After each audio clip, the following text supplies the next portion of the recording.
7월에 저는 마태복음 17장을 두 번에 걸쳐서 설교하고 오늘은 18장으로 넘어가고 있습니다.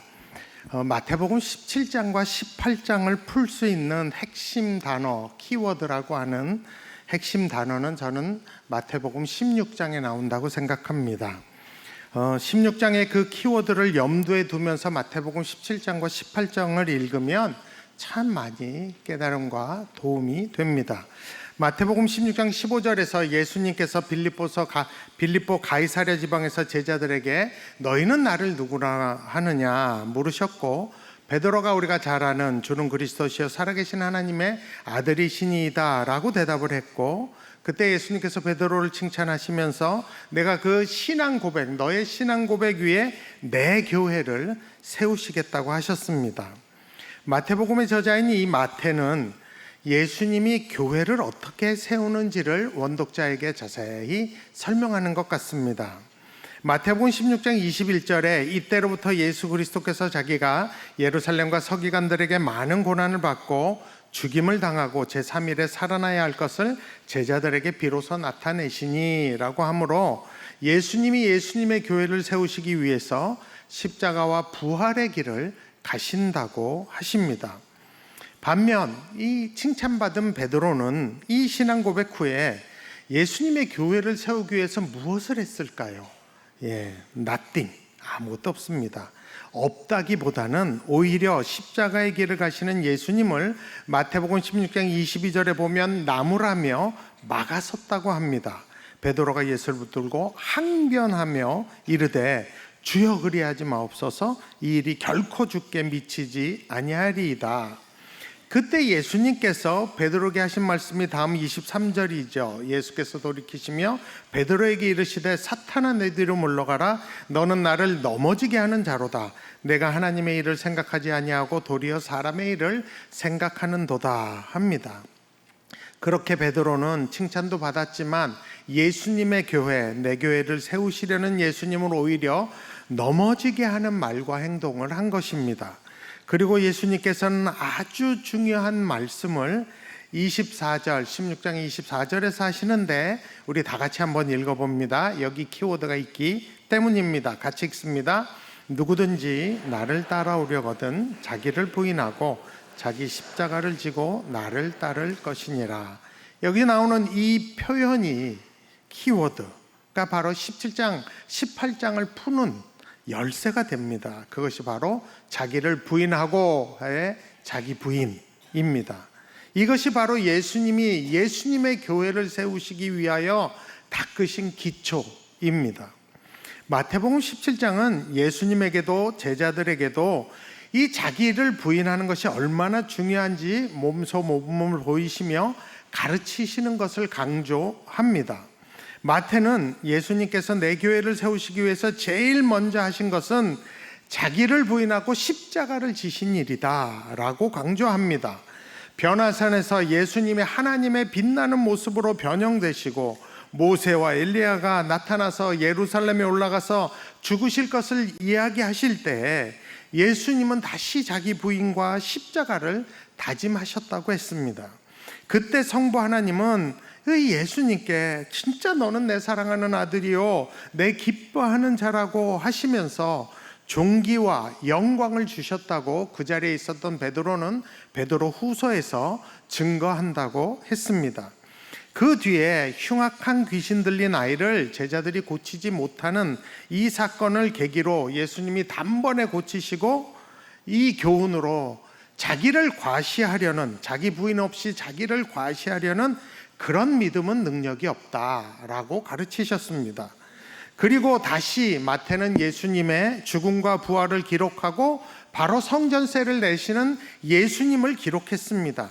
성전보다 더 크신, 성전의 주인 되신 하나님이신 예수님이 제사장들도 안 내는 그 성전세를 낼 필요가 없지만 그래도 다른 사람들을 실족하지 않게 하기 위하여 성전세를 내시는 자기 부인을 하셨다는 것입니다. 그리고 마태는 마태복음 18장부터는 제자들이 예수님의 교회에서 어떻게 자기 부인을 할 것인가를 기록하고 있습니다.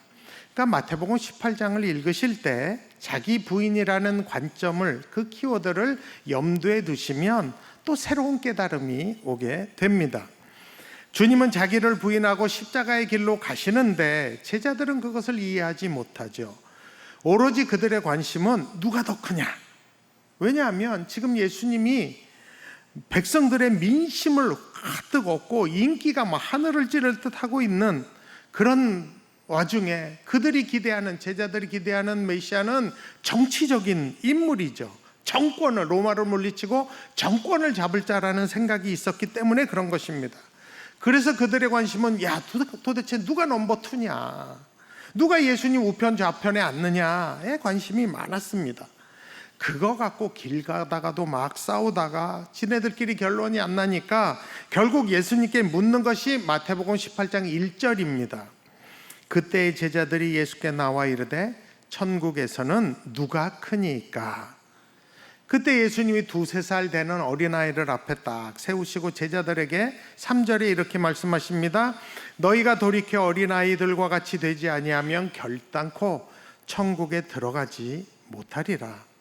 제자들은 자기들은 당연히 천국에 들어가서 한 자리 차지한다고 믿고 있었죠. 그런 제자들에게 예수님이 지금 니네 지금 이 상태로는 천국에도 못 들어간다고 아주 폭탄 같은 충격적인 말씀을 하신 것입니다. 니네들이 가진 그런 생각과 기대와 욕망들에서 자기를 부인하지 않으면 천국에 들어갈 수 없다고 말씀하신 것입니다. 어린아이들은 자기 스스로 뭘 할 수 있는 존재가 아니죠. 부모를 의지해야 되는 자들입니다. 그러므로 천국은 자기 힘이나 지위로 들어갈 수 있는 곳이 아니라 예수님을 의지해야만 들어갈 수 있는 곳이라고 가르치신 것입니다. 또한 다음 4절에서는 누구든지 이 어린아이와 같이 자기를 낮추는 사람이 천국에서 큰 자니라 라고 하셨습니다. 2-3살짜리 어린아이가 늘 부모의 말을 듣고 움직이듯이 그렇게 하나님의 말씀 앞에 자기를 낮추고 순종하는 자가 천국에서는 큰 자라는 가르침입니다.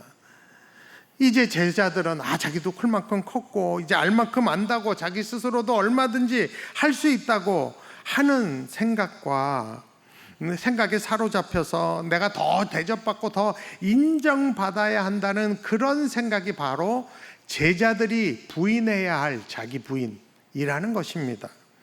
그렇게 자기를 부인하고 다른 사람보다 나를 낮게 여기고 5절에 보면 누구든지 내 이름으로 이런 어린아이 하나를 영접하면 곧 나를 영접함이니 라고 말씀하십니다. 여기서 말하는 이 어린아이는 연령에만 국한된 것이 아니라 보호와 돌봄과 양육이 필요한 모든 자들을 포괄하는 개념입니다. 그들을 영접하고 섬기는 것이 바로 예수님을 대접하는 것을 알고 그렇게 행하는 자가 바로 천국에서 큰 자로 인정받는 것이라고 하신 것입니다. 그러므로 우리도 교회에서는 자기 자리를 확보하고 인정받으려는 것보다 그러한 자기를 부인하고 초신자들이나 또 도움이 필요한 자들에게 신경을 쓰며 나누며 살아야 하는 것입니다. 이것이 마태가 이 원독자 유대 기독교인들에게 마태복음 18장 1절부터 5절을 통해서 말해주고 싶은 것입니다. 예수님의 교회에서 너희는 이렇게 자기 부인을 하고 해야 된다. 그리고 나서 오늘 읽은 우리의 본문이 시작이 됩니다. 다 같이 우리 마태복음 18장 6절을 한번 같이 읽어보시겠습니다. 누구든지 나를 믿는 이 작은 자 중 하나를 실족하게 하면 차라리 연자 맷돌이 그 목에 달려서 깊은 바다에 빠뜨려지는 것이 나으니라. 여러분, 몇 단어를 조금 설명드려야 하는데 여기 나오는 연자 맷돌은 그 당시에 이렇게 나귀가 끄는 큰 연자 방아에 등장하는 맷돌, 그러니까 우리가 생각하는 이게 아니에요. 나귀가 끄는 거예요. 큰 맷돌입니다. 근데 그 맷돌을 목에 달아서 깊은 바다에 빠진다. 이건 무슨 조폭 영화에 나오는 장면이죠. 제가 장담합니다. 그러면 반드시 죽습니다. 그렇겠죠. 근데 여러분, 여기서 우리가 한 가지 미리 좀 알아두셔야 될 것은 이런 모든 행동들이 스스로 할 수 있는 행동이 아니라는 거예요. 혼자 할 수 있는 행동이 아니에요. 누군가를 동원해서 연자맷돌을 옮기고 거기다 줄을 걸고매서 그 사람 목에 걸고 그 연자맷돌을 빠뜨려야 가능한 일입니다. 이건 심판적인 행동이죠. 나를 자학하는 행동이 아니에요. 그러므로 이 말씀을 읽고 아이 그래 난 죽어야 해 하고 자기에게 스스로 심판하는 것은 문맥에 맞지 않습니다. 그러니까 여러분 셀프 심판하지 마세요. 오늘 본문을 보면 이렇게 두드러지게 반복되는 단어가 있어요. 그건 뭐냐면 실족하게 하다, 범죄하게 하다라는 단어예요. 근데 공교롭게도 이 단어는 헬라어 원어가 똑같습니다. 스칸달론이라는 헬라어가 쓰여져 있어요.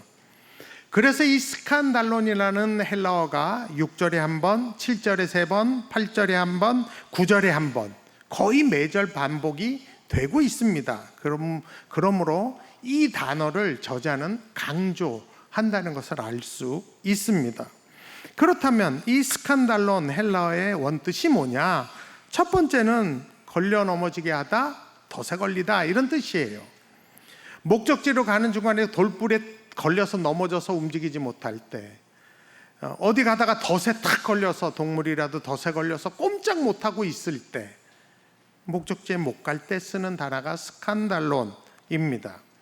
이미 우리는 마태복음 16장 23절에서 예수님께서 가시려는 십자가의 길을 만류하는 베드로에게 예수님이 너는 나를 넘어지게 하는 자로다 했던 그 단어가 이 단어예요. 하나님께서 정하신 구원의 길을 예수님이 가시고자 하는데 그 길 가지 마시라고 붙잡는 그 베드로의 언행이 바로 예수님을 덫에 걸려 넘어지게 할 수 있는 그런 실족하게 하는 행동이었습니다. 두 번째, 이 헬라어 스칸달론의 원뜻은 성경에 나온 대로 죄를 짓도록 하다라는 뜻입니다. 본문 18장 8절에 만일 내 손이나 발이 너를 범죄하게 하거든 해서 범죄하게 한다는 이것이 스칸달론이에요. 범죄하게 한다. 누군가에게 죄를 지도록 만들어서 하나님과 사이를 벌어지게 만드는 그런 것이죠. 그러면 연자맷돌과 이 스칸달론을 염두에 두고 제가 18장 6절을 다시 읽어보면 누구든지 나를 믿는 이 작은 자 중 하나를 실족하게 하면 차라리 연자맷돌이 그 목에 달려서 깊은 바다에 빠뜨려지는 것이 나으니라 입니다. 누구를 실족하게 한다 그래요? 나를 믿는 이 작은 자, 작은 자가 복수예요. 작은 자들 중에 하나. 그러니까 예수님을 믿는 이 작은 자들 중 한 명이라도 실족하게 하면 이란 뜻이에요. 예수 믿는 사람들이 모이면 그것이 교회가 되죠. 그 교회 안에는 어린아이들과 같이 연약한 자들이 있겠죠. 그들 중에 한 명이라도 실족하게 하는 경우를 말하는 것입니다. 그러므로 이 말씀은 교회에서, 예수님의 교회에서 제자들이 어떻게 행하여야 하는지를 경고하는 말씀입니다. 예수님의 피값으로 사시고 세우신 교회에서 어리고 연약한 자들을 범죄하도록 한다든지 그들이 달려가야 할 이 믿음의 경주를 나로 인해서 넘어뜨리고 주저앉게 하는 것에 대해서, 실족하게 하는 것에 대해서 경고하고 있는 것입니다. 이때 제일 필요한 게 뭐예요? 자기를 부인하는 것이라는 것입니다.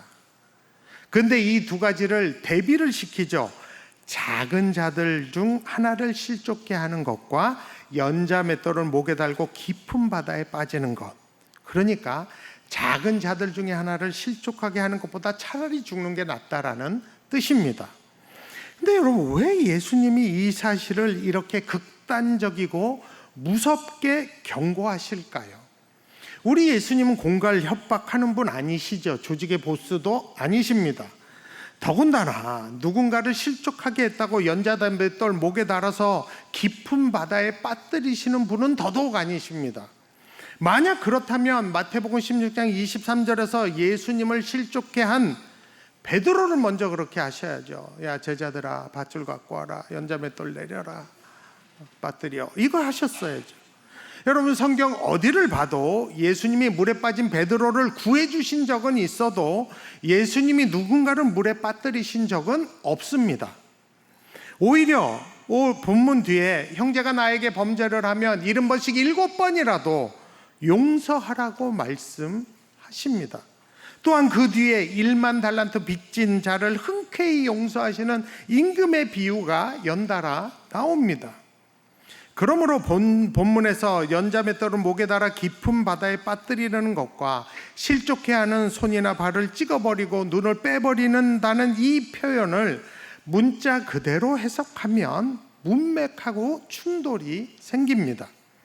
그렇다면 왜 예수님께서 이렇게 과격하고 무서운 표현들을 하셨을까요?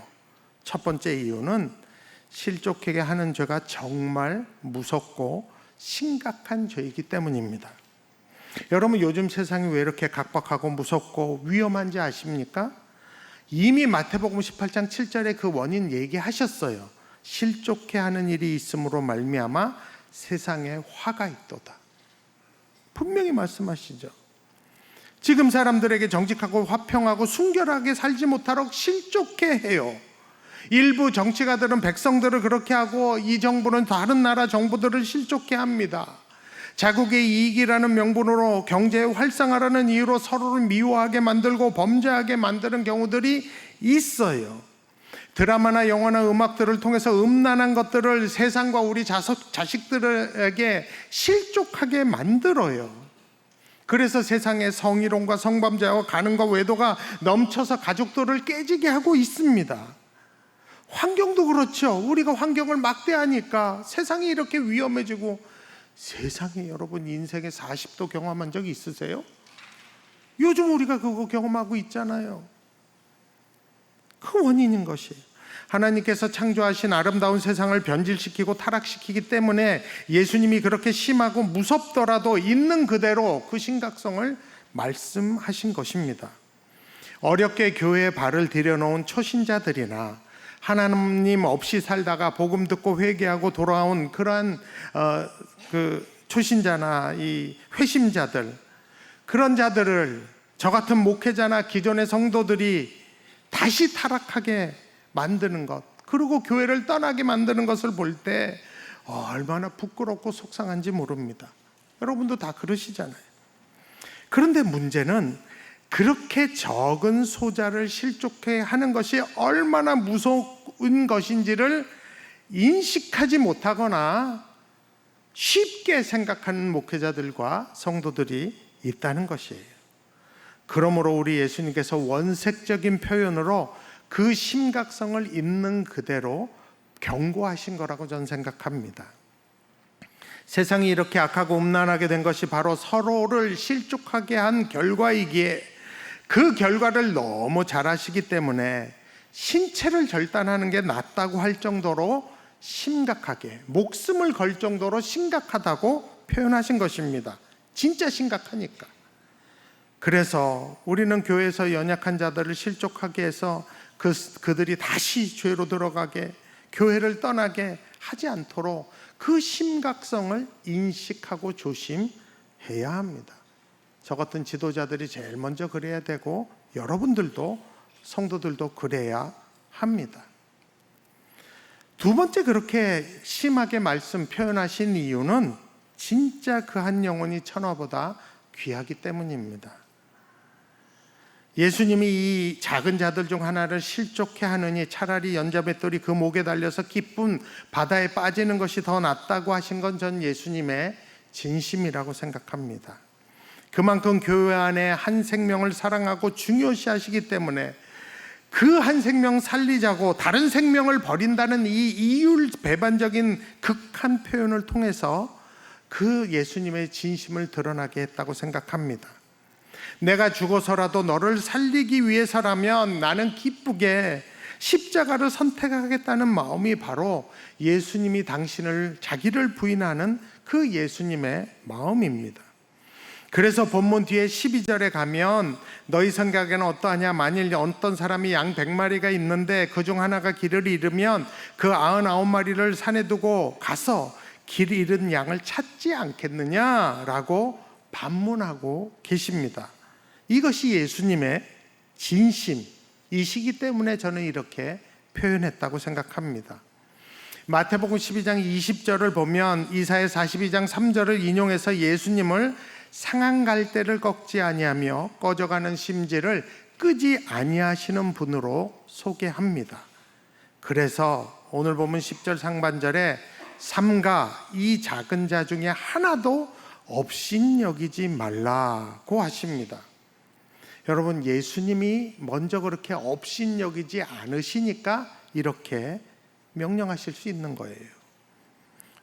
우리 예수님은 지극히 작은 자들 중에 하나라도 업신여기지 않으십니다. 여기 계신 어느 누구도 우리 예수님이 업신여기지 않으십니다. 교회의 주인이신 예수님은 교회에서 남녀노소, 지위, 고하를 막론하고 그 누구도 업신여김을 받거나 무시당하기를 원치 않으십니다. 그래서 예수님이 목숨 걸고 구원하신 한 영혼 한 영혼을 우리는 업신여기지 않도록 애써야 합니다. 우리 하나님이요, 다 듣고 보고 알고 계신다고. 그래서 오늘 본문 10절 하반절에 너희에게 말하노니 그들의 천사들이 하늘에서 하늘에 계신 내 아버지의 얼굴을 항상 배옵느니라 합니다. 이게 무슨 말이에요? 이 말씀대로라면 하나님께서는 우리에게 담당 천사를 이렇게 배분하신 거예요. 너 제 담당해. 천사 많으니까 하셨겠죠. 그 천사들은 항상 하나님의 얼굴을 배우면서 시시각각으로 하나님이 사랑하는 그 영혼이 어떤 상태인지, 어떤 일을 당했는지 보고한다는 거예요. 내가 누구에게 업신여김과 모욕을 당했는지, 아니면 내가 그렇게 했는지, 그래서 하나님이 다 아시는 거예요. 내 담당 천사가 그냥 잠도 안 자고 다 보고 있는 거예요. 여러분, 정말 무서운 말씀 아닙니까? 그래서 우리는 그 실족의 이 심각성을 인식해야 합니다.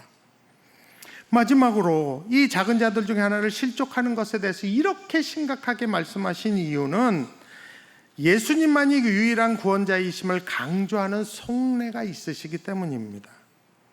여러분, 정말 여러분이 쉽게 범하고 자주 범하는 죄를 그 죄에서 벗어나려고 발버둥 쳐보신 적이 있으십니까? 저는 옛날에 목사님, 나 담배 끊는데 이놈의 손가락 잘라버리고 싶어요, 이런 청년 만난 적이 있어요. 더 이상 도박하고 싶지 않다고 손모가지 잘라버리고 싶다는 사람도 만난 적이 있습니다. 자꾸 술집 가니까 다리를 자르고 싶대요. 다리 몽둥이를 분지르고 싶대요. 정말 죄에서 벗어나려고 발버둥 치며 고민하는 사람들의 이야기입니다. 여러분, 우리는 그 정도는 아니더라도 우리 안에도 이런 고민이 있었을 것 같아요. 여러분, 그런 사람들에게 제일 무서운 말씀이 오늘 본문에 등장하는 18장 8절 9절이에요. 여기 명령형 동사가 등장을 해요. 만일 내 손이나 내 발이 너를 범죄하게 하거든 찍어라! 명령형이에요. 내버려라! 명령형이에요. 장애인이나 다리 저는 자로 영생에 들어가는 것이 두 손과 두 발을 가지고 영원한 불에 던져지는 것보다 나으니라. 만일 내 눈이 너를 범죄하거든 빼어라! 명령형 동사예요. 내버려라! 명령형이에요. 한 눈으로 영생에 들어가는 것이 두 눈을 가지고 지옥불에 던져지는 것보다 나으니라. 여기서 찍어라, 내버려라, 뽑아라, 내버려라, 이게 다 명령형 동사예요. 여러분, 이런 말씀 들을 때 어떤 생각이 들으십니까? 죄에 대해서 씨름하고 좀 더 내가 거룩하게 주님을 기쁘게 살고 싶은 사람은요, 이런 말씀 들으면 진짜 무섭습니다. 근데 여러분, 이 말씀을 볼 때 솔직히 우리 마음 한편에서 다른 생각도 들죠. 어떤 생각이요? 그럼 찍으면 다 해결되냐? 빼면 다 해결되냐? 이런 마음이 들잖아요. 죄에 대해서 깊이 고민하고 자신의 죄성에 대해서 절망해 본 사람은 이런 고민 다 해봤을 거예요. 자, 용서하고 들으세요. 제가 한때 저도 그런 고민을 했죠. 한 번 찍고 빼서 영원히 해결되면 나를 잡아볼까? 이런 생각했어요. 왜냐하면 연약한 게 너무 싫은 거예요. 맨날 맨날 회개하고 또 죄책감 들고. 그러니까 어느 날 에이씨 찍자, 빼자. 그래서 더 이상 내가 이런 고민 좀 안 했으면 좋겠다 하는 그런 생각을 하게 되죠. 저도 했어요. 용기는 없지만 생각이야 했겠죠.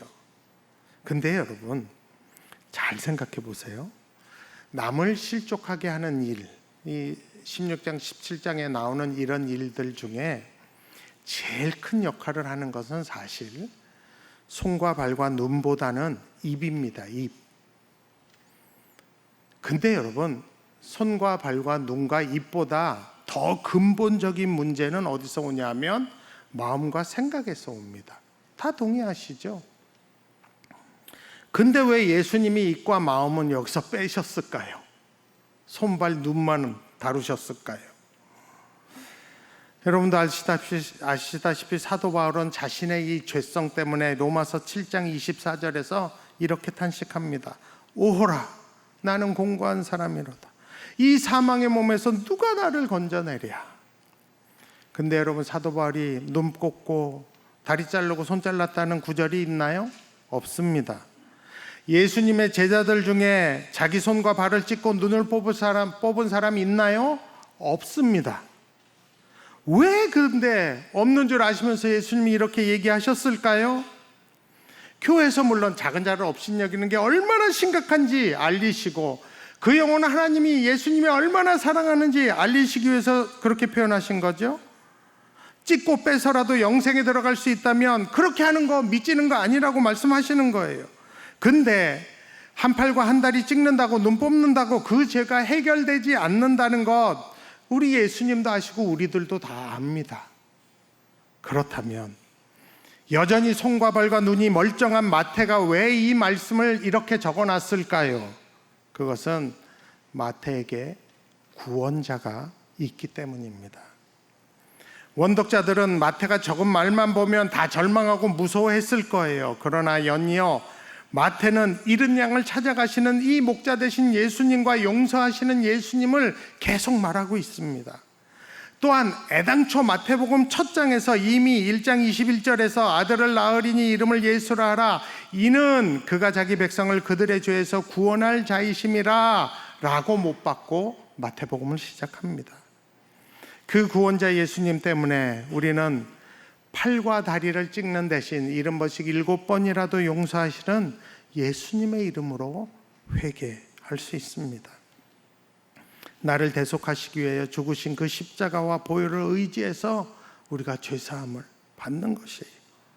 그래서 교회로 모였을 때 그 예수님의 공로 십자가를 찬양하고 기뻐하고 그 하나님을 예배하는 것입니다. 그 사랑을 예배하는 것이에요. 여러분 내 팔과 다리, 내 눈 멀쩡히 붙어 있는 거 예수님 덕입니다. 그 은혜인 것이에요. 그리고 내 입과 마음까지도 주의 보혈이 나를 정결케 해서 하나님의 성소에 들어가게끔, 그래서 주님을 찬양하고 예배하게끔 해주신 것이에요. 그래서 우리가 고백할 수 있는 것이 무엇입니까? 예수님이 내 구원자이십니다. 이겁니다. 우리 전우자분들에게 한번 옆에 있는 분들에게 고백해 주세요. 예수님이 내 구원자이십니다. 이번 한 주 여러분 누군가를 실족해 하는 것이 얼마나 심각한지 좀 인식하시고, 혹시 그런 일이 없을 수는 없죠. 우리가 뭐 본의 아니게 그럴 수 있어요. 그러면 빨리 회개하고 예수님께 돌아오고 사과할 거 있으면 사과해야 합니다. 그렇게 예수님께 더 가까이 가시는 이번 한 주가 되기를 원합니다.